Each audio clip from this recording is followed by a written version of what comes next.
What is up, everybody? You are checking out the Uncensored Pro Wrestling Podcast, what the world is listening to. I'm your host, the Hawk Mighty NC, joined by my friend and co-host. Introduce yourself, sir. My name is Christian, co-host here. I'm ready to talk about WarGames. I mean, a lot of stuff happened. A lot of stuff happened. I really liked watching the post show or the media, whatever they call it. My surfer was like, "Here's Me the biggest too. turn of the night," and he was like, "R-Truth is back in WWE." And I'm sure for some people that was pretty big. He's a It's nice big to me. guy. I like him. R-Truth He's a good guy. But there were a couple people that came back that some like, and everyone that came back definitely, the one thing they have in common is they definitely do cause a lot of viral moments for WWE and other companies. But yes, we are covering the WWE Survivor Series from Chicago, Illinois. Fun fact, and this might not be a fact for most people, but just because I'm me, I don't really know a lot in terms of like arenas and stuff. The arena that they were at was the same arena that hosted the first Survivor Series back in '87. They just changed the name of it. It was the Rosemont Horizon. Now it's what is it, All State Arena or something? So, fun fact. So, a lot of history there. What was that, sir? I can't hear you, my friend.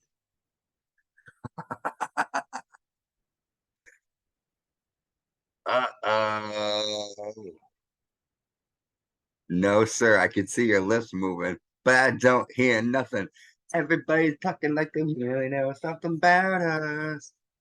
Brooke Hogan, folks. While Christian comes back, this is Ant, and we did our votes.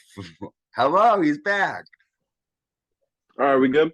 Yes, All I right, just introduced Ant, Let so there be you're good. sound. Yes, yes. we're good. We're good. All right, yeah. That's where they hosted WrestleMania 22 as well. That's what I was trying to say. History. Michelle Williams performed the national Random anthem. trivia. What was the main event at WrestleMania 22? Triple H versus John Cena. Good job, guys. High five, Christian. You guys got to get ready for Wrestling Jeopardy. Yeah. I'm gonna destroy you. I started making the questions, but I have them hidden. I'm ready whenever. I haven't seen anything. I'll tell you guys the categories later. Oh, Ant's gonna be.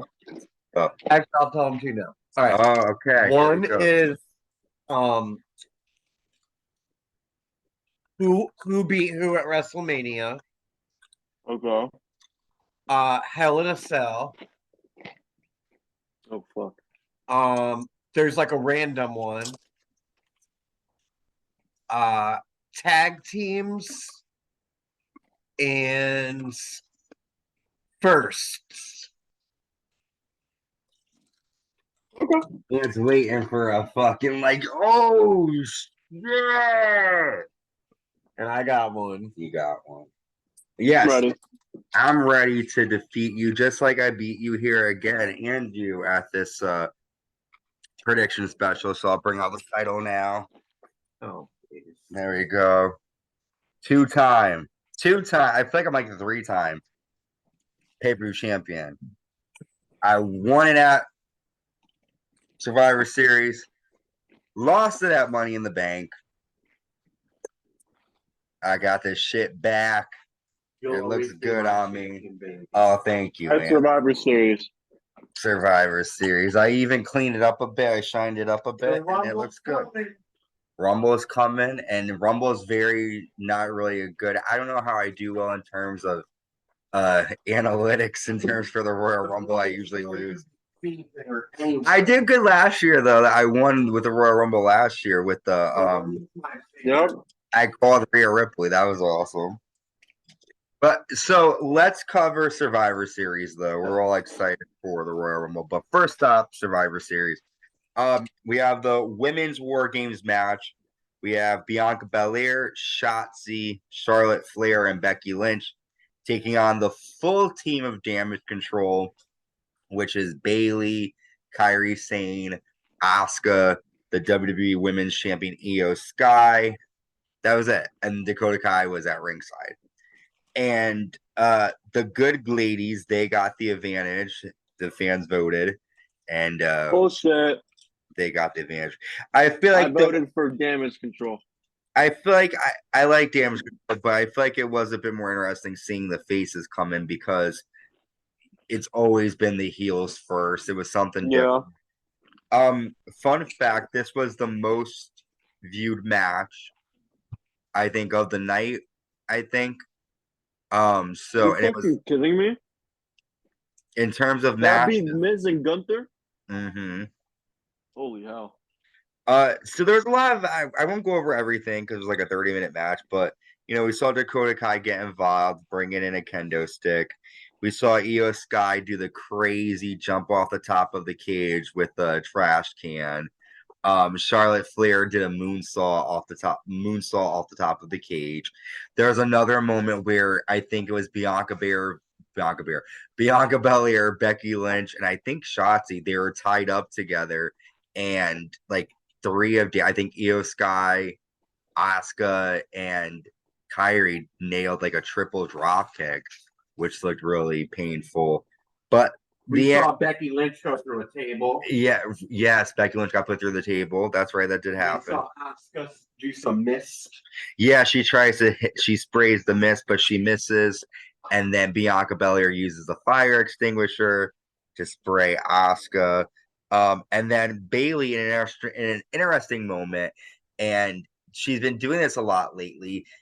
Charlotte Flair was getting ready to spare Kyrie Sane, but Bayley stepped in front of Kyrie, allowing Charlotte to nail her with a spear.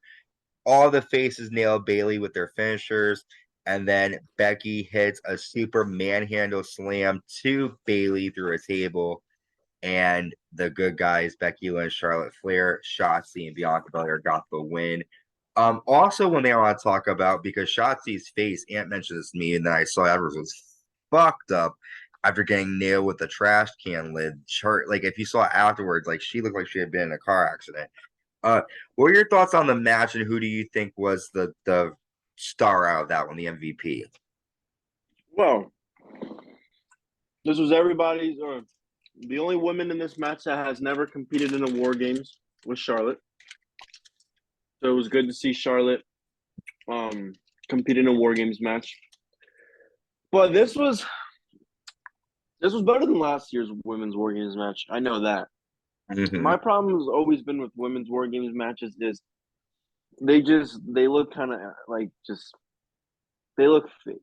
Like we know, yes, wrestling's fake, but the women with these type of matches, in my opinion, tend to make it just look phony. But I will give them credit this year. Mm-hmm. They picked a solid group of women to have a WarGames match. I mean, these are, like I said, all these girls have been in multiple WarGames matches.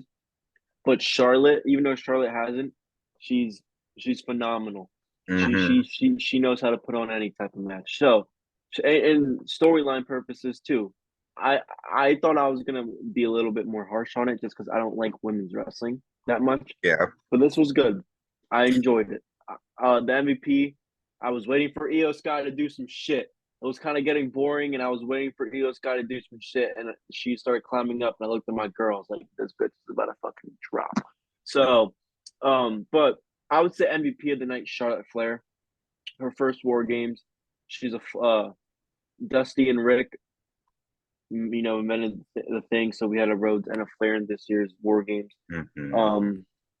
So yeah, I would give the MVP to Charlotte, but I liked Io Sky's moment more. If that makes sense. Bayley did good, yeah, and liked Bayley's performance. Yeah, Bayley did good too. I'm wondering though, like, also I was gonna say this. I mentioned when we covered SmackDown, or maybe the prediction, that I felt like Dakota Kai could be the leader of the group. And Michael Cole mentioned it on the commentating that he's like this pretty much the leader, Dakota Kai. So I think you were also right. I'm sorry. Go ahead. You were also right about Bayley costing them the match, and she didn't quite fuck it up, which she was the loser. She was a So loser. this starting your whole thing on them turning on Bayley. Yeah, and like we all knew going into this that like to make Bayley, because she's such a good heel, to make a heel like that, you have to, feel sorry for her. And she's doing a good thing. She's taking the shots for this team, but she's losing and they don't want her in it. So it's like when you see the MVP getting, beat up by the team, you're like, well, what the fuck is wrong with you guys? Fuck y'all. It's the perfect way to get Bayley, Bayley back on there. I want to mention on the media question show, they kept asking Charlotte and Becky about them potentially being, going for the women's tag team titles. I like seeing them back in the ring together as friends, but I like them better doing their own thing. But Becky got emotional, if you saw. She kind of cried a little bit. I like them better when they hate each other. Yeah. Well, this is a moment where they were pretty much promoting the Ruffles potato chips, and we get the return of R-Truth. He says a little comedy line. It's good to see him back. He looks good. He's older and he's still, he's always pretty funny. So, it's good to see R-Truth back on at Survivor Series. We get a promo for the Royal Rumble, January 27th, 2024. It's going to be a big night. We then go backstage with Sami Zayn and Jey Uso talking. Sami tells Jey that Randy Orton hasn't showed up tonight, and Jey thinks it's his fault, and Sami says, whether Randy shows up or not, I got your back. Poor Jey. I feel bad. Like, I'm over it. Like, Jey, you are a grown-ass man. You feel bad because Randy Orton didn't show up, but you didn't feel bad last year pretty much like injuring him. Like, I don't like it when they make the baby faces big. Oh, poor what was me? Like, boo-hoo. Like, and honestly, I hate to say this, but we'll talk about this on Raw when we get there, so I don't want to spoil anything. But I'm just gonna prolong this and saying I'm not a big Jey Uso fan. He's a good wrestler, but without the Bloodline storyline, that's all he's running on. Go ahead. No, I agree. I kind of thought this was a good way to kind of build up Randy's return because Randy wasn't gonna fucking do the whole match, and it would have spoiled the pop if he would have went out and then. And I'll talk more about that when he comes out. But they did this right. Mm-hmm. But I agree what you're saying. But they did this right. Yeah. Because this is all building up to Randy coming back, and the way they brought him back at the end of the night was pretty good. But I agree. Awesome. Jey Uso doesn't do it for me.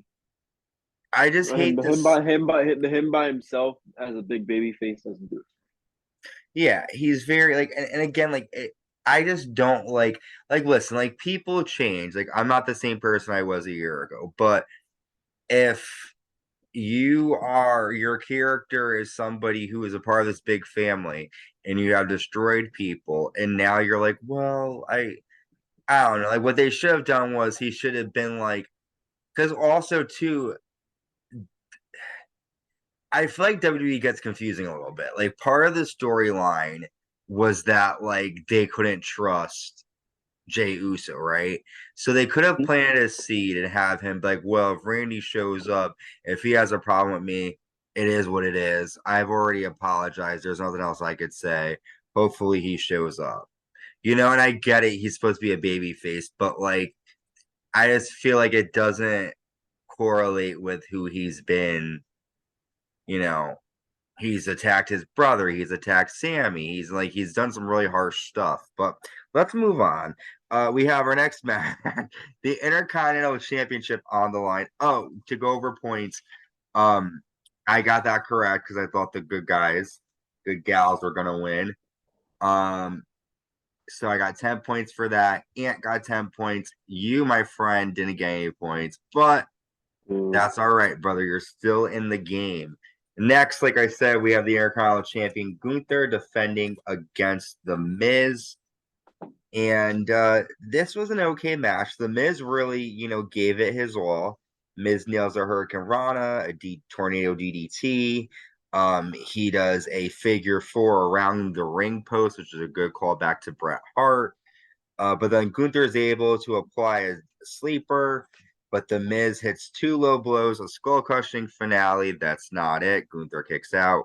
Miz then pushes Gunther into the exposed post, roll up 2, and then Gunther just hits a clothesline, a flying splash to the back of The Miz, and then he applies the Boston Crab, and The Miz taps out. Gunther gets the win here.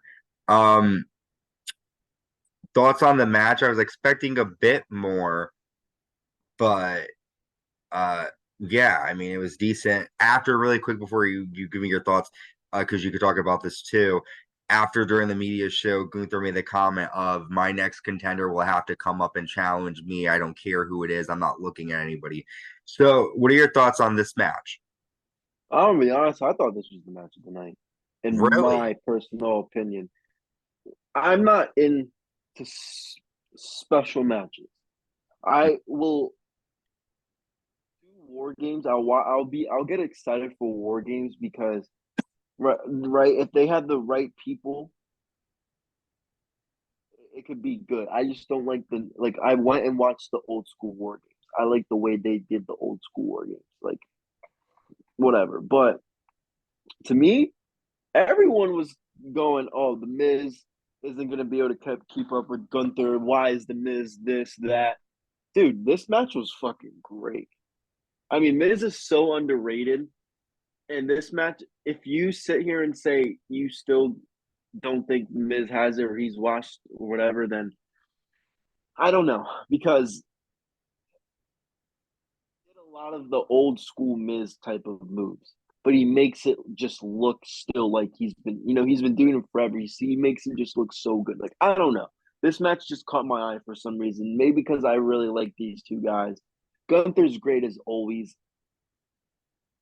May have another match again in the future. I don't want to spoil anything what we saw on Raw, but if they do have another match, I'm all for it. I just wish it was a bit. I feel like my issue with this match was I wish it was a bit longer, and I liked how they made The Miz look strong, but I do think that they should have made him, for me, it would have been a lot better match if he was able to counter the Boston Crab, do another move or two, but then get I didn't like the finish. yes, like maybe get a second power bomb and then the Boston Crab, because it's like you just gave it to him, and all he had to do to beat you was hit you with a clothesline, a splash to the back, and then the Boston Crab, and that was in like 2 minutes. But again, maybe their match on Raw will be longer. This is only like a 7-minute match, so I mean, we'll have to wait and see. But it was decent. I'm a big fan of both guys, so I was glad the Miz was able to show off his. By disqualification. Oh, Miz. why? Because he's gonna beat him, but he's not gonna get the belt. So Ant thinks Miz is going to beat Gunther if they fight again for the title. So do I. But by disqualification, not for the belt, but for DQ. Oh, that's bullshit. I don't think Gunther is going to lose the title to the Miz. He's going to hold on to it for a bit. Somebody that we don't see coming is going to be the person to beat Gunther. But someone else that we didn't see coming until SmackDown, we have our next match. Santos Escobar taking on Dragon Lee, who's stepping in for an injured Carlito. This was a good match. It made Santos Escobar look really strong. Escobar pretty much controlled the whole entire match. He rips at Dragon Lee's mask. Dragon Lee nails a sit-out powerbomb, gets a 2 count. And then Santos nails, and I think Bad News Bear coins it, the South of the Border Destroyer, and then a Phantom Driver, and Santos Escobar gets the win over Dragon Lee. Another quick match here at the Survivor Series.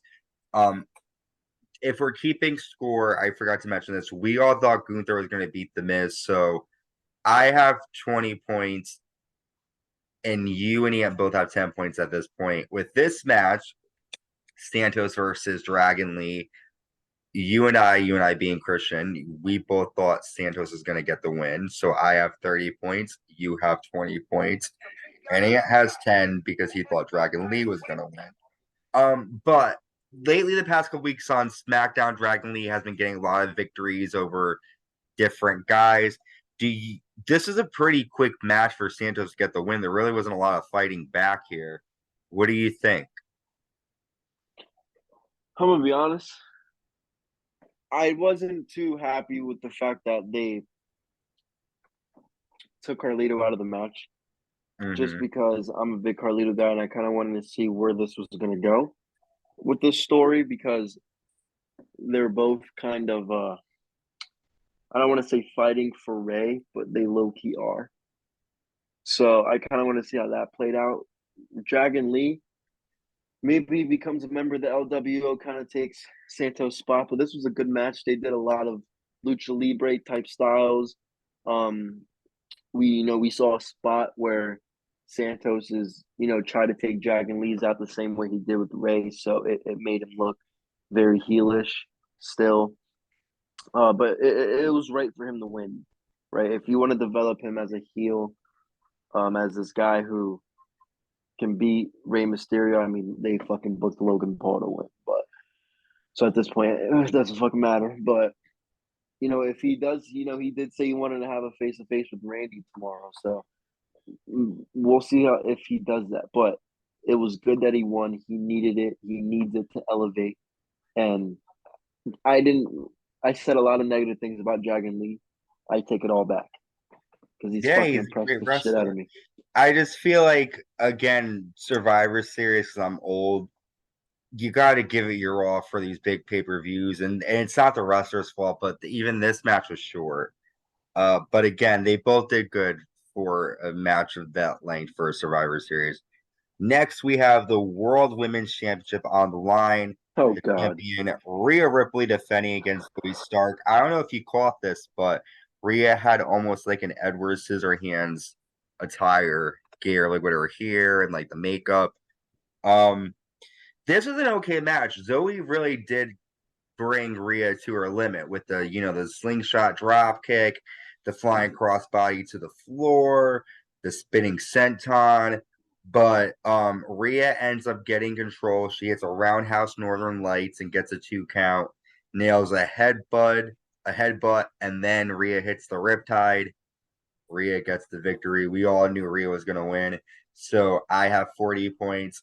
Christian has 30, and Ant has, at this point, it has 1, 2, 3, 30 points as well. So we all knew Rhea was going to win, but what'd you think of this and Zoe Stark? This was. I mean, why is Rhea? Why is this not Shayna Baszler versus Rhea Mm-hmm. Ripley? Like, That's why what is he Zoe said. Starks? I swear to God, if I get another Zoe Starks, well, Raw we kind of did, but like I've said this before, she bores the shit out of me. She has potential. She's good in the ring. She is just boring. She's cutting a lot more promos. She should be one of those wrestlers that she just let the wrestling talk for themselves, because she is horrible when she talks. The match was brutal. I mean, Rhea squashed her. What the fuck was I watching? I really wasn't even paying attention half the time. Like, it was okay. Like, she got some moves in, whatever. But I mean, it's just not a match that I felt like I needed to pay attention to. I was ready. I knew that was the match before War Games, so Yeah, I was just getting ready for War. Like, that match placement for me is very important. Mhm. And they placed that match very awful, because that was a match that nobody gave a fuck. That was right before the War Games. So like, if I can't speak for anyone else, but I'm thinking, okay, I'm just gonna do what I got to do now to get ready for the War Games. But if they would have I think if they would have put in the beginning of the show, if they would have started off, uh, maybe done it after the women's War Games, get the women's shit out. I don't know. Maybe it's just my biasness, but yeah, wasn't a no, big fan. I think also too, like we all like going into this, it's hard to really like get excited about a match where like you automatically know Zoe's not going to win. And like Right. you said, it's right before the War Games match. We already got a crazy woman's, it should have. I feel you. I agree. Like it really didn't do much for me. Um, so let's move on to our main event, the men's War Games match. We have Drew McIntyre in the Judgment Day versus Cody Rhodes, Jey Uso, Sami Zayn, and the World Heavyweight Champion Seth frickin' Rollins. Randy Orton, like you mentioned earlier, does not come out with his team to start out. And we have JD and, well, Judgment Day and Drew McIntyre have the advantage. So JD and Finn basically destroy Seth Rollins with kendo stick shots. And then Jey Uso's out next. When it's time for the next man to come out, Drew wants to come out, but Damian Priest tells him to follow the plan. Damian Priest runs down, and you can tell Drew's pissed about it. Sammy's next, and he brings in a table. Drew McIntyre is out next. Drew tosses Jey into the cage, telling him to acknowledge what he did and to say he's sorry. Cody Rhodes is next. We see Cody Rhodes bringing in a bull rope, which was kind of cool because, prelude to his dad. And then Dominic Mysterio is out, and the faces attack Dominic when he's by himself. Let's see. Damian Priest nails a razor's edge to Seth Rollins through a table. Rhea runs down with the Money in the Bank briefcase, and all's well is going good for Damian Priest here until Randy Orton hears voices. We do too. Randy Orton comes back. The pop is huge for him. He attacks everybody. We see a moment where Randy Orton and Drew McIntyre fight, which is cool because it's a callback to their rivalry a couple years ago. The faces hit Judgment Day and Drew McIntyre with draping DDTs. And then the end comes when we see, this is kind of cool, we see Seth and Sammy toss JD McDonough off of the top of the cage into an RKO, truly out of nowhere. And then Cody Rhodes hits a crossroads to JD McDonough and gets a 3 count. And the good guys, Cody Rhodes, Randy Orton, Sami Zayn, and Seth Rollins and Jey Uso, they get the victory here. What did you think of the main event?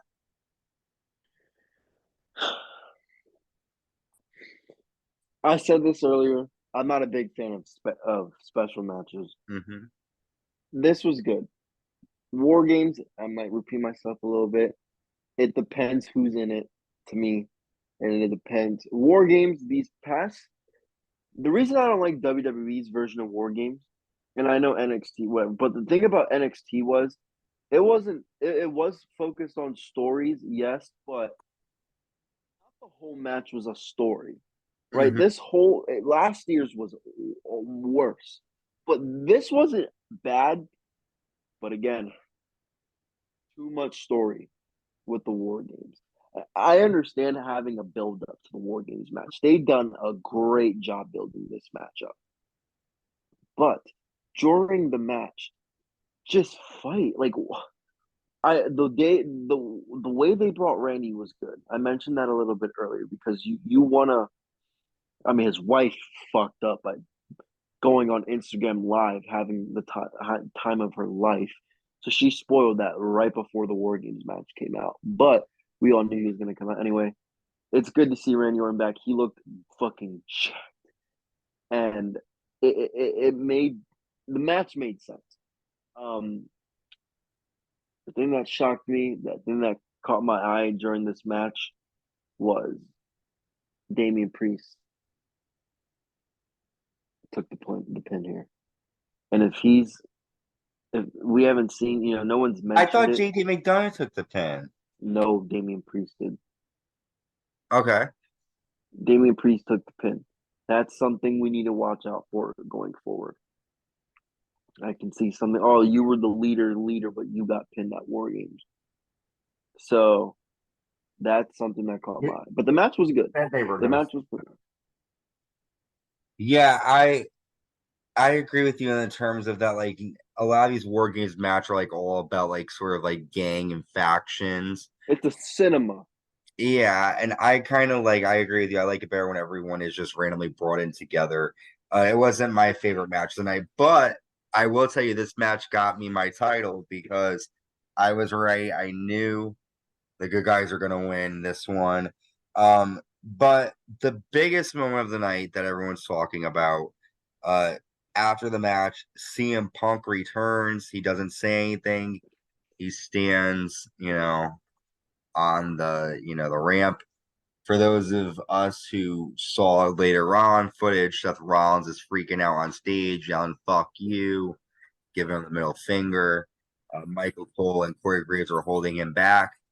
We asked the question of if we thought he was going to return. We all didn't think he was going to show up, so I was surprised to see him. What did you think of? We did watch Raw, so pretend Raw didn't happen. What was your initial thought on CM Punk coming back? I'm marked out like a little girl. I'm fucking sitting here, dude. I see the copyright thing, so I'm about to turn off the fucking Peacock. And then I heard that, and then, but like Mussolini, I'm so fucking excited for CM Punk back in WWE. I mean, he's not working with children. He looked happy. He looked like he wanted to be there. I just can't wait to see what's next. I mean, there's nothing much to say. I was just in complete shock. I did mark out when I meant mark out, like I wasn't jumping up, freaking out. In my mind, I was just like, wow, like they did it. Like, wow. Like I'm just really excited to see what they do. I don't think he's gonna get away with the shit. Like he's working with professionals. He's not the guy that has to be, with in AEW, he had to be the guy, the top guy. For fuck's sake, made a whole show dedicated for him. He was basically running it. Like he's not the big star in WWE. He's just a star in WWE. Mm-hmm. So he doesn't have to be the locker room leader. He's gonna do good. So I'm happy he came out. Good way to fucking bring him out. Everyone was saying this open challenge Nakamura. No. You did this. I had a buddy of mine who said it on Twitter. You do this return like you did with Bray Wyatt, and that's what they did. So I'm just excited to fucking see who his first feud is gonna be. Everyone says it's Seth Rollins, but I don't know. I think we're gonna see him cut a couple promos for like a month, and then get in the ring in the Rumble. Because the Rumble would be exactly 10 years since he's left. So, yeah, I'm happy. I'm really, really happy to see one of my favorite wrestlers as a kid back. I'm excited to see what he's going to do after 10 years being back in WWE. But with that, we do find out he shows up on Raw along with Randy Orton, and we will be covering that with our Raw recap shortly. Christian, do you have any last words? This was a decent pay-per-view. I think this was probably the most anticipated pay-per-view of the year just because, obviously with CM Punk coming back, Randy Orton. So this was a good, decent pay-per-view. I rated it 8 out of 10. WarGames this year kept me. It was better than last year's WarGames. The match, they didn't do a lot of phony shit. I'm not a fan of them bringing weapons inside of the WarGames match when they fucking go in. But other than that, good stuff. Storyline made sense. Good job building all the matches up. Every single match on this card had a fucking build up to it. Every single one of it. That's what I liked about this pay-per-view. So WWE, they're good at that. AEW is the worst. But some of the pay-per-views recently, they haven't. Some matches just, okay, like they just been feuding for a while. Every single they did a good job building this pay-per-view, and the crowd was hot. So that's it. Thanks for having me on again.